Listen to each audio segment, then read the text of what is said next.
wal mursalin wa ala alihi wa ashabihi ajmain amma ba'du.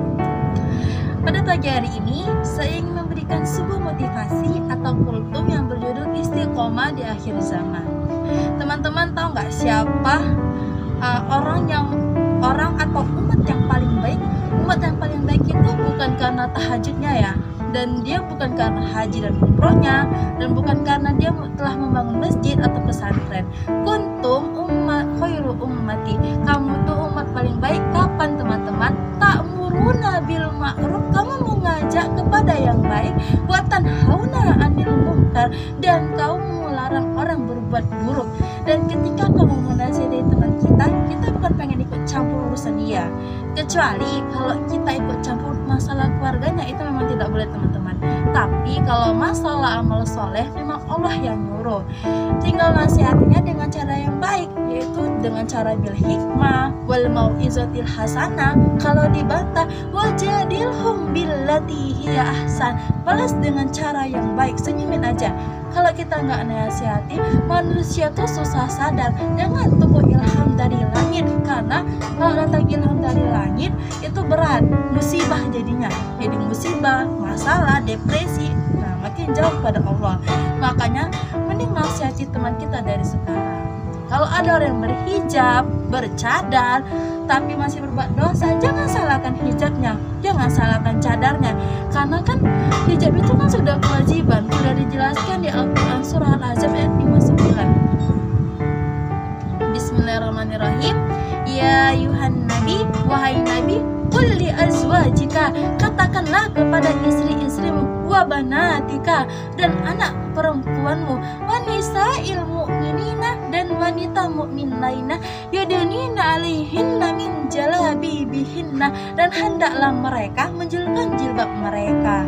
Dan teman-teman tahu nggak, Islam sekarang tuh sudah asing.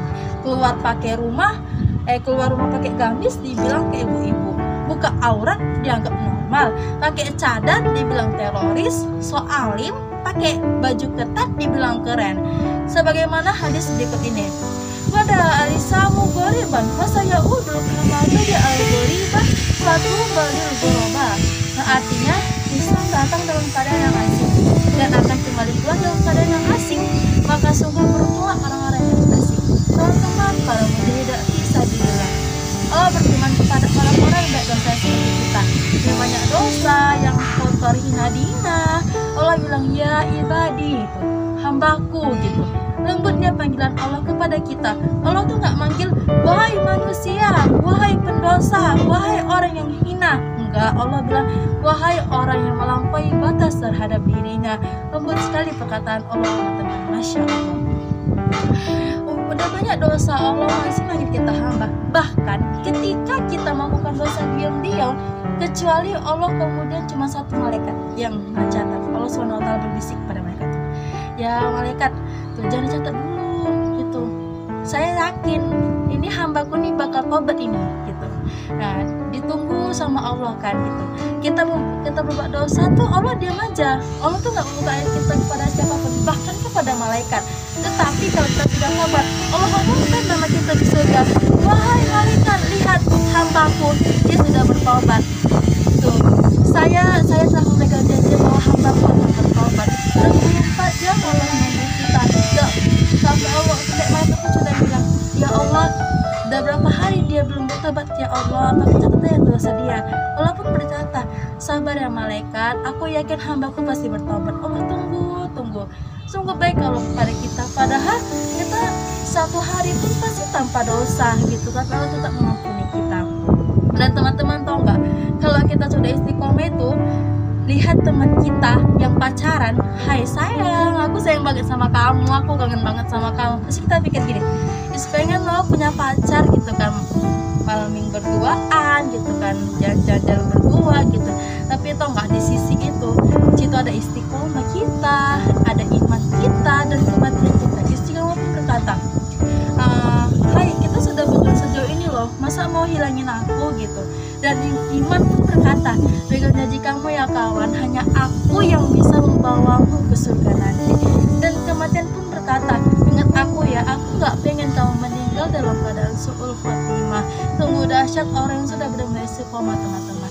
Bahkan di zaman Nabi pun ada seorang yang dulunya menentang agama Allah gitu dan menyerang pasukan Rasulullah.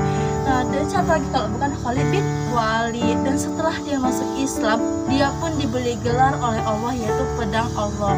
Masya Allah, tabarakallah.